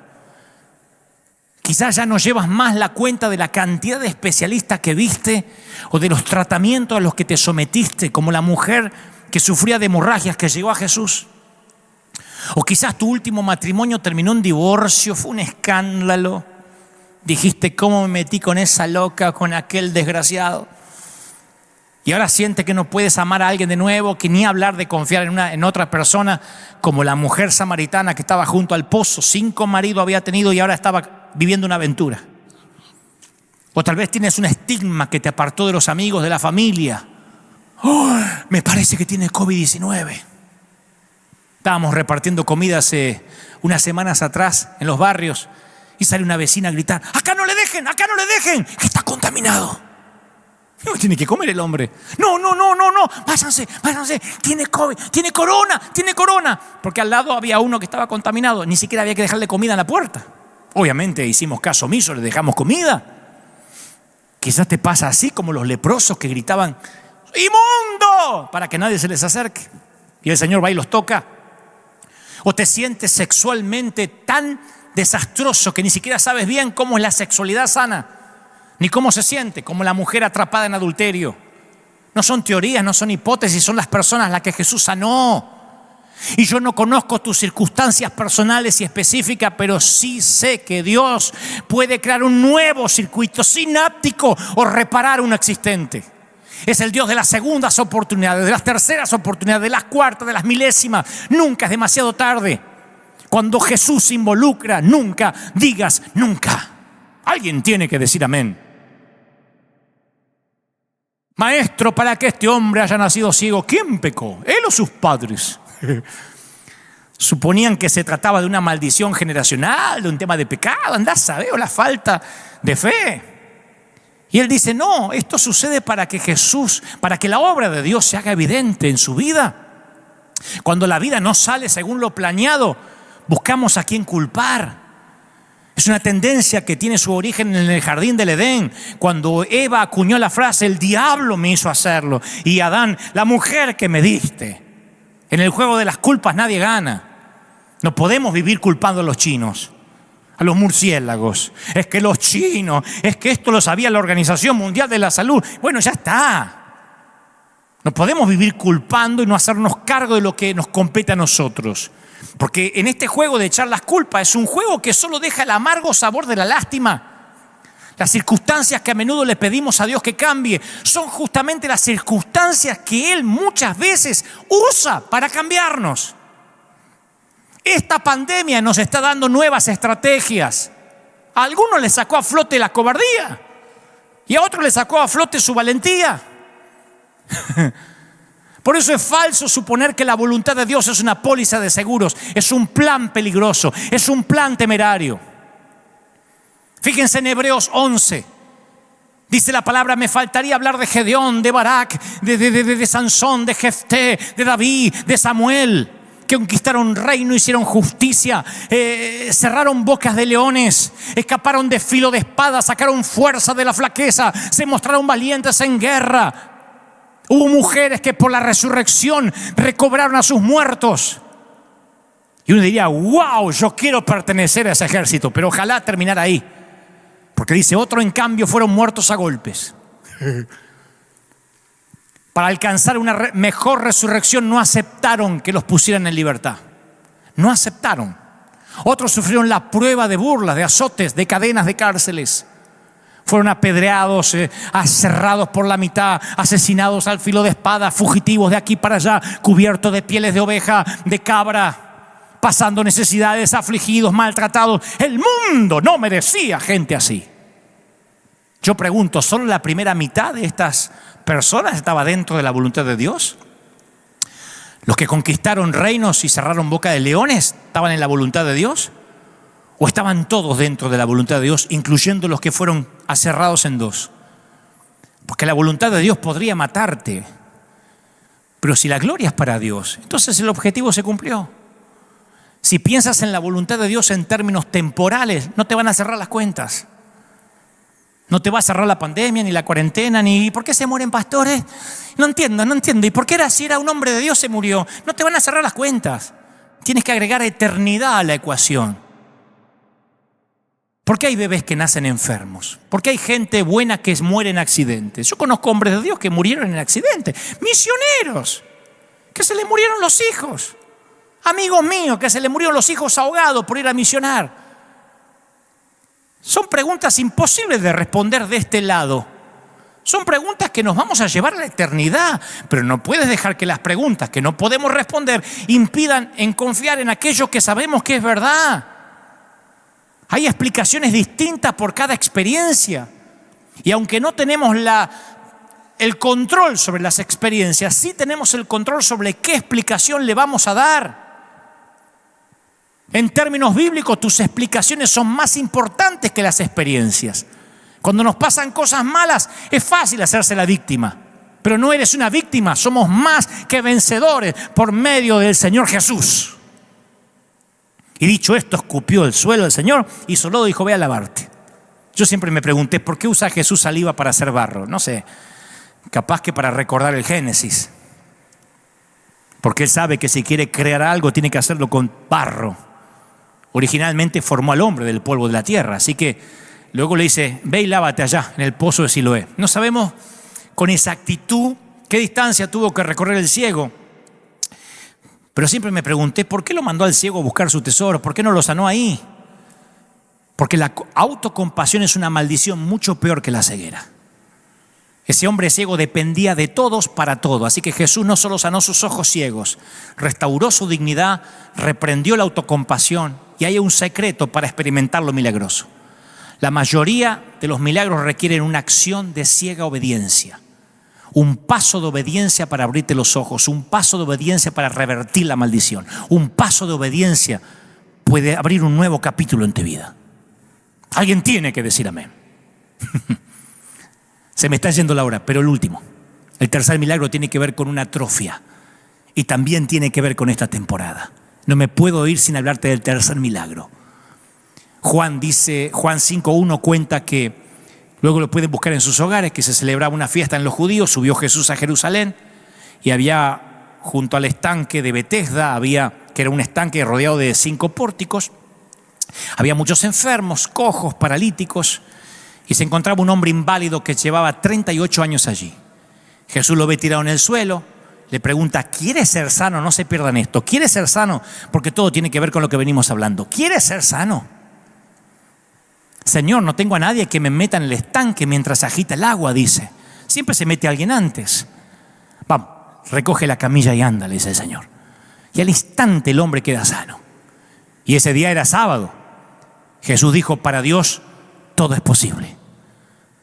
Lucas 1:37, la frase parece invertida. Para Dios no hay nada imposible. Cada vez que la Biblia dice lo mismo en 2 formas diferentes, la importancia es doble. La palabra imposible no pertenece al vocabulario nuestro. Y a los oídos de Dios suena insulto. Es la razón principal por la cual no estamos experimentando los milagros.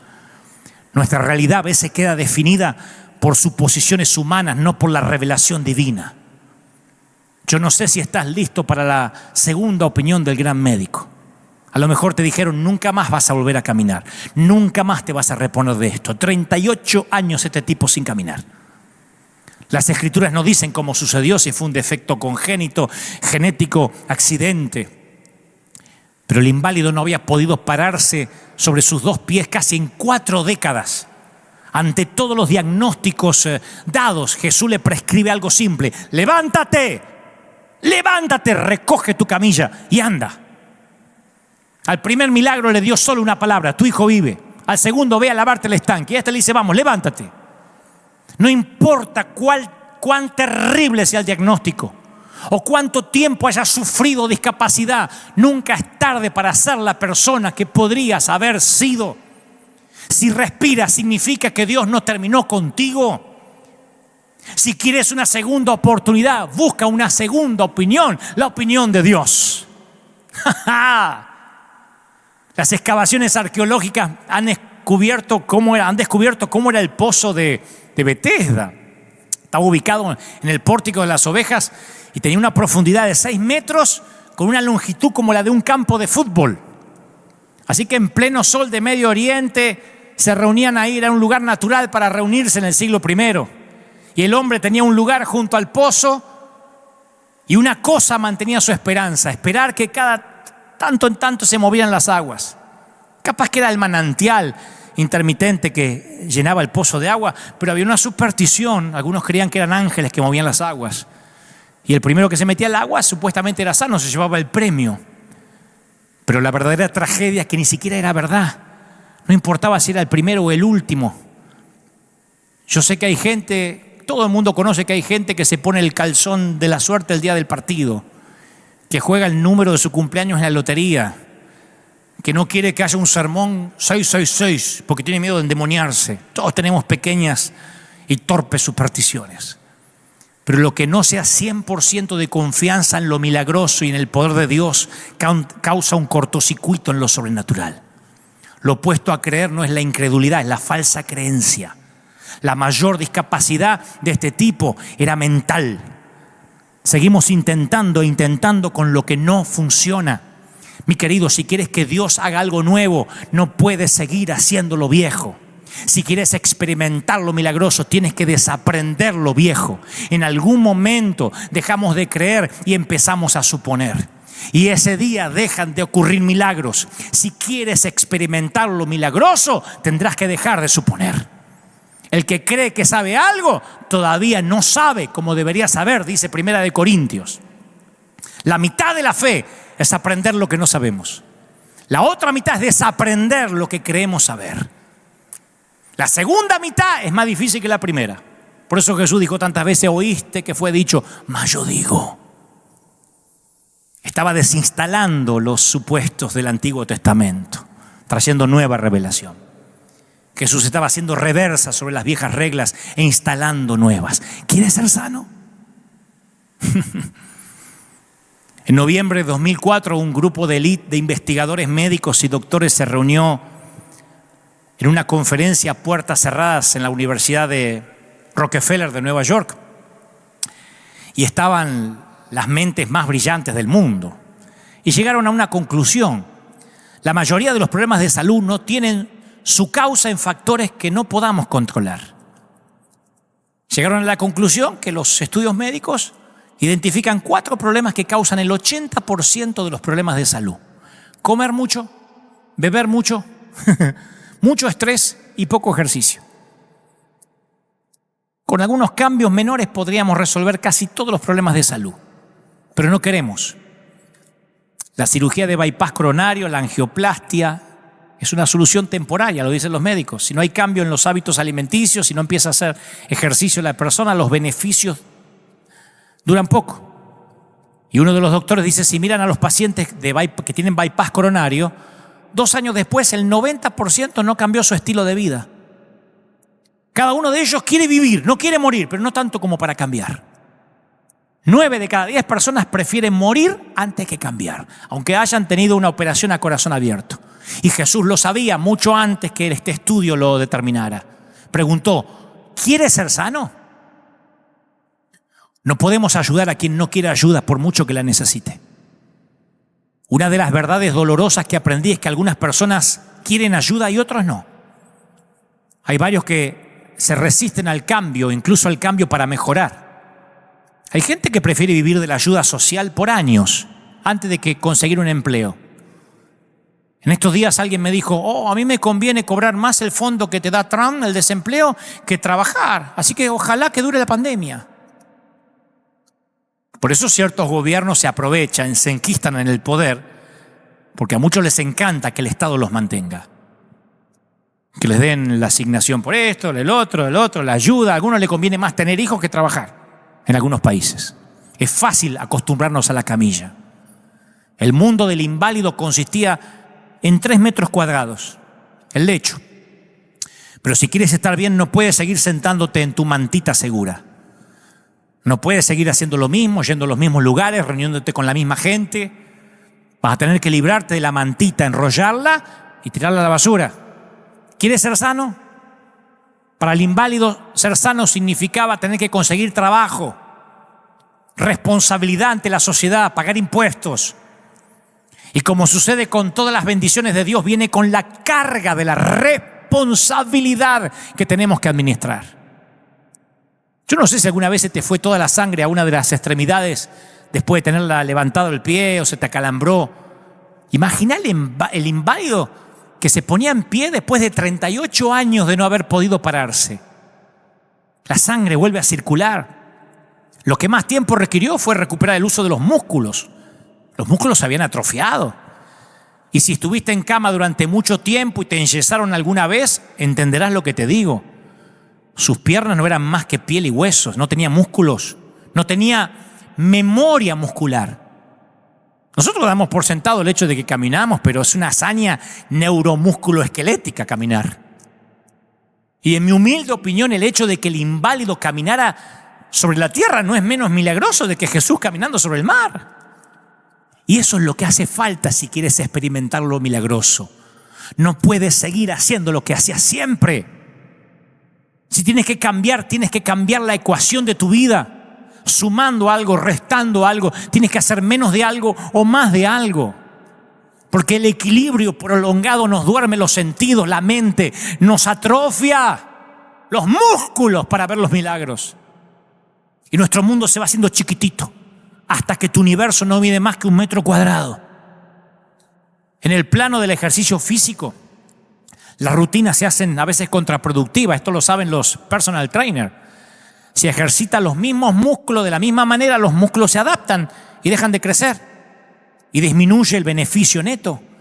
Y lo mismo vale para términos espirituales. En el principio, Dios hizo el hombre a su imagen, Génesis 1:27. Pero desde entonces el hombre ha intentado hacer a Dios a la imagen de él.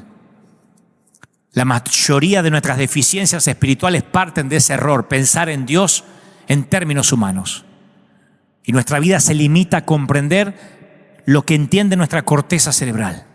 Terminamos en la jaula de lo racional.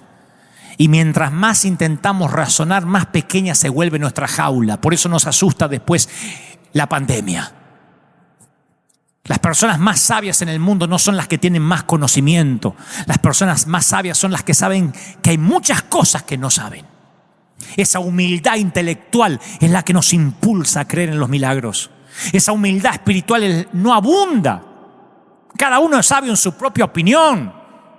El orgullo se siente ofendido cuando reta tu racionalidad. En cambio, la humildad lo recibe con agrado porque el anhelo de conocer más de Dios es más grande que la necesidad de estar en lo cierto. Yo no me avergüenzo de haber cambiado mis mensajes con los años. No puedo ser tan necio de mantener lo que pensaba hace una década. He aprendido más, he madurado más, he descubierto más. Una mujer de 90 años no puede tener bebés. Es anatómica, biológica y ginecológicamente imposible que una mujer menopáusica y estéril tenga un hijo. Pero la Biblia dice, contra toda esperanza. Abraham creyó y esperó y llegó a ser padre de naciones. La fe no es lógica, tampoco es ilógica. La fe es teológica. No ignora la realidad, le añade a Dios a la situación. Y me encanta que en este último milagro Jesús lo sana en un sábado. Toma tu lecho en un sábado. Los judíos no pueden agarrar nada, no pueden hacer nada los sábados. Jesús había podido haber sanado el inválido el lunes. Te espero acá el lunes tempranito para no tener problema, para ser prudente con el gobierno, con la ley, cualquier día de la semana. Pero él sabía que iba a sacudir a los del sistema religioso. Si sigues los pasos de Jesús, vas a ofender muchos fariseos mientras camines. Es como un permiso para romper las reglas humanas que no honran a Dios. Hay un mundo de diferencia entre seguir a Jesús y seguir las reglas. Si sigues a Jesús, no violarás la ley de Dios, pero sí vas a violar leyes humanas. Y al hacerlo ofenderás muchos fariseos. Dios te pedirá que hagas algo sin precedentes, algo no ortodoxo, algo no convencional. Y si tienes el valor de hacer algo que no hiciste en 38 años, es probable que vivas y experimentes milagros que no has visto nunca en tu vida. Mi querido, el primer milagro, el funcionario real desafió todos los protocolos y llegó al Mesías. En el segundo, un ciego tuvo que abrirse camino hacia el estanque. En el tercero, un lisiado tuvo que aprender a caminar y valerse por sí mismo. No volvemos a saber de esta gente en las Escrituras, pero estoy seguro que vivieron conforme al milagro que recibieron. ¿Y sabes por qué la mayoría no experimentan milagros? Porque no quieren correr riesgos. Ese es el secreto para experimentar los milagros. Tienes que arriesgar tu reputación. Y a veces tienes que jugarte tu credibilidad. Leía que la iglesia de Bob Bagley, en África, se reunía bajo la sombra de un único árbol que le hacía de templo, bajo un árbol. Pero un día el hechicero local les maldijo el árbol y el árbol se marchitó. Se les marchitó la iglesia, perdieron la sombra. Pero lo peor fue a desmérito de la autoridad del mensaje del pastor. Entonces el pastor convocó a todos en una reunión pública de oración y como Elías, que desafió a los profetas, él desafió a un duelo de oración. Literalmente ante todos le impuso las manos al árbol orando para que Dios resucitara el árbol que le servía de sombra. Dios no solo rompió la maldición, resucitó el árbol, sino que es el único árbol hasta la fecha que da fruto 2 veces al año en lugar de una sola vez. Es un árbol que no podría dar 2 veces al año frutos. Lo han venido a ver científicos, estudiosos de estos árboles. Lo han venido a ver gente de distintas partes del mundo. No pueden creerlo. Doble cosecha, doble bendición, doble milagro. Si no pides el milagro, nunca sabrás qué podría haber hecho Dios. Dios no va a responder ninguna de las oraciones que no ores. Así que si no recibe la respuesta, no se trata de un fracaso, porque la respuesta depende de Dios. La oración es la forma en que le ponemos la pelota en la cancha de Dios. La única forma de fracasar es no orando. Cuando activas en fe, cuando parece que estás arriesgando tu reputación. Yo estoy arriesgando mi reputación, diciendo todos o nadie, porque hay un montón de gente diciendo, ya Dios te va a tapar la jeta. Sí, yo creo en los milagros. Dios es capaz de defender su nombre, su reputación. Cuando leo en las Escrituras, veo que Dios hace milagros con los que más arriesgaron. No tenían miedo de pedirle a Dios que hiciera que el sol se parara, que cayera muralla, que flotara un hacha. No hay término medio. O Jesús es el Señor de todo o no es el Señor de nada. Voy a repetir las palabras de un prócer de este tiempo. Un querido pastor de Argentina, de Paraná, Entre Ríos, el pastor Carlos Kucharenko, que estos días levantó su voz. Y voces así deberían levantarse en todos los países de nuestra región. Él dijo, la gente requiere un liderazgo más fuerte a la hora de la prueba, no consejos de escuela primaria. Este ejército no tiene armas para defenderse, ni la táctica de generales que decidan. Salgamos, peguemos carteles, vamos a movilizarnos, creamos en milagros. Las batallas no se hacen en los cuarteles ni en una oficina, dijo este pastor. Si las minorías consiguen sus derechos es porque protestan, porque se muestran, no se esconden. Provoquemos el milagro, seamos la resistencia. La iglesia, nosotros sí somos esenciales y lo fuimos mucho antes de los que nos dicen representar. Importunemos al juez, queremos ser sanos, queremos ver. En la época de Gedeón, donde todos se creían débiles y cobardes, Dios encontró un hombre, solo uno. Y la gente ha confiado en sus líderes, pero sus seguidores no crecieron porque no se les enseñó a pelear, a creer en los milagros. ¿Dónde están los generales de Dios? A mí me gusta cómo lo define Kucharenko. Él dice, ahí están, escondidos de sus propios soldados. Nunca se les enseñó a sus soldados a pelear y a vencer a los enemigos bajo sus pies para que sean entregados a Jesús. Muchos de nuestros representantes han dicho que lo espiritual está en segundo lugar y que la vida está en primera. ¿Dónde queda la cruz? O todos o nadie. No seremos una iglesia débil. En un tiempo de pandemia vamos a buscar y provocar los milagros. No vamos a permitir que un grupo de gente hable en nombre nuestro o que diga nosotros los evangélicos. No, recuerda que Dios busca tan solo uno que no tenga miedo y levante un ejército, aunque se ofendan los fariseos. A mí me intentaron llamar toda la semana de todos lados para que no predique esto, para que cambie el mensaje, que hay que pensar en los débiles de la fe. Me dicen, hay que pensar en los débiles. No, los débiles son ellos. Hay una multitud que sabe lo que está pasando. Provoquemos a tener una iglesia con poder, tal como se puede provocar desde un sermón que lleva el número 666. Si estás por primera vez, quiero pedirte que te unas a un ejército de gente valiente. Somos la resistencia, o todos o nadie. Te está hablando un hombre lleno de errores, lleno de equivocaciones, pero que invirtió su palabra en que no dejara niños, ni ancianos, ni viejos, ni enfermos fuera del templo. Ya sé, la iglesia somos nosotros, no el edificio. Justamente por eso no podría decir usted sí, usted no, usted sí, usted no, distánciese, usted no estornude, usted tiene fiebre, afuera, ese niño no, sáquenme al viejo. Justamente por eso, porque la iglesia somos nosotros. Ojalá la iglesia fuera un edificio. Entonces sí me reservo el derecho de admisión como si fuera un boliche bailable. Pero si la iglesia somos nosotros, ¿cómo voy a dejar parte de la iglesia afuera? O todos o nadie. Y si quieres ser parte de esa iglesia, te invito a que repitas conmigo. Si es la primera vez que me escuchas, seas católico, agnóstico, ateo, recuerda, Cristo puede entrar en tu vida y experimentar lo que nunca experimentaste. Di conmigo, Señor Jesús, te recibo como mi Salvador. Entra en mi vida, transfórmame. Gracias por morir por mis pecados. Anota mi nombre en el libro de la vida. Transfórmame, cámbiame. Hazme una nueva persona. Amén. Ahora quiero orar por todos. Quiero orar por los que están pasando situaciones límite. Quiero orar por los que necesitan un milagro ahora. No importa, no sé si tu problema es la ceguera, tu problema es la parálisis, tu problema es un hijo que se está muriendo, pero en los 3 milagros esta gente tuvo que hacer algo. Tal vez tengas que caminar, tal vez tengas que subir cuesta arriba, o irte a un estanque a lavarte los ojos, o tomar tu lecho y empezar a caminar, pero tienes que hacer algo. Y si haces algo, me dice el Señor, Dios te va a bendecir. Iglesia, levántense en toda América Latina. Yo sé que algunos pueden salir, otros no, pero algunos pueden pegar carteles, otros empiecen a orar ya.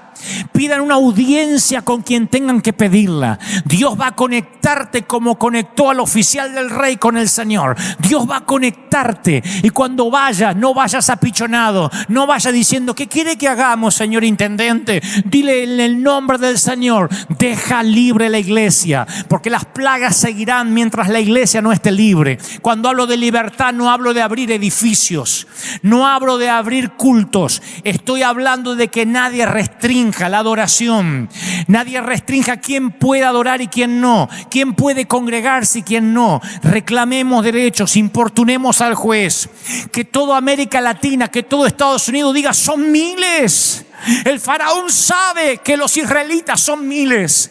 Si nos unimos y decimos somos miles o todos o nadie, necesitamos orar, necesitamos clamar. Así como salen las minorías a reclamar y a protestar y no los pueden detener, así la iglesia tiene que pararse, salir y decir somos el ejército del Dios viviente. Se metieron con el escuadrón equivocado. ¡Aleluya! Es el tiempo del Espíritu Santo. Es el tiempo de una cosecha, de una iglesia relevante. Es el tiempo de la manifestación de los hijos de Dios que el mundo está esperando, y yo estoy orando. Oro, Dios, por toda la violencia que se ha desatado en la Unión Americana. Oro por la violencia que se ha desatado aquí en el país. Oro por los que se han levantado en linchamientos a robar. Oro en los que se aprovechan a veces de situaciones para cosas equívocas. Oro incluso por los que con buen tino están reclamando. Pero estoy orando ahora para que toda violencia, todo lo que se está engendrando en las partes oscuras, en las partes más solapadas de la sociedad, se detenga ahora.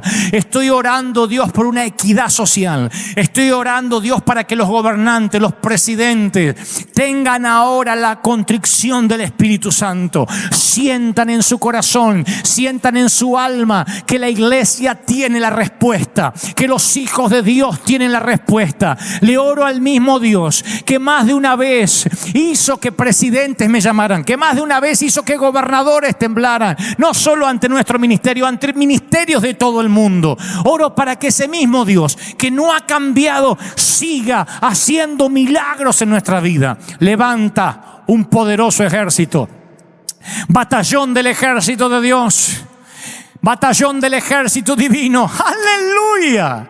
Les digo de parte del Señor, los mejores días están por delante. Pero Dios está levantando una resistencia. Dios está levantando rodillas que no se doblaron ante los Baales. Un escuadrón de emergencia en combate contra las filas invasoras. Yo lo creo. Un escuadrón de únicos. Rendirse nunca, retroceder jamás. Esa es la iglesia que Dios levanta.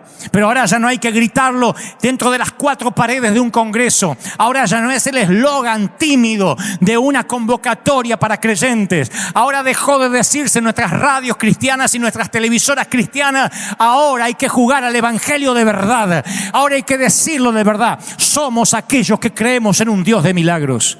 Y yo proclamo que en este mensaje 666 Dios marque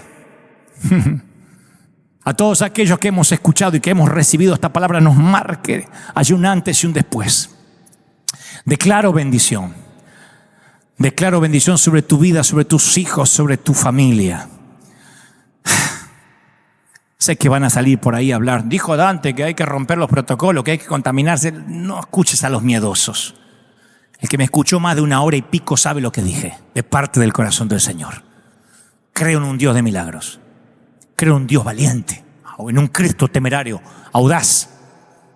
Ese es el evangelio que fui alistado y enrolado. Ese es el llamado y esa es la zarza que ardió en mi corazón hace más de 30 años. ¿Es eso o nada? No serviré a Dios por la mitad.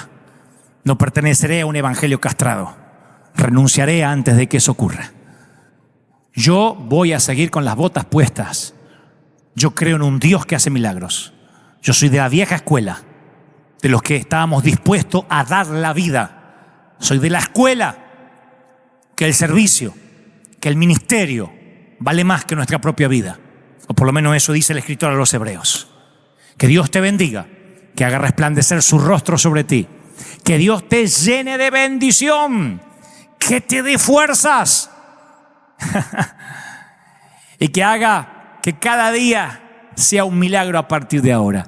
Dios te bendiga. Te dejo con la última placa, nuestra canción de despedida y la manera que puedes contactarnos con nosotros para que este río no se detenga. Si no hay cambios, nos vemos aquí, señores. Así estamos nación, así estamos país, así estamos continente, así estamos planeta. Nos vemos aquí dentro de 7 días, por supuesto, en esto que es nuestro servicio en vivo.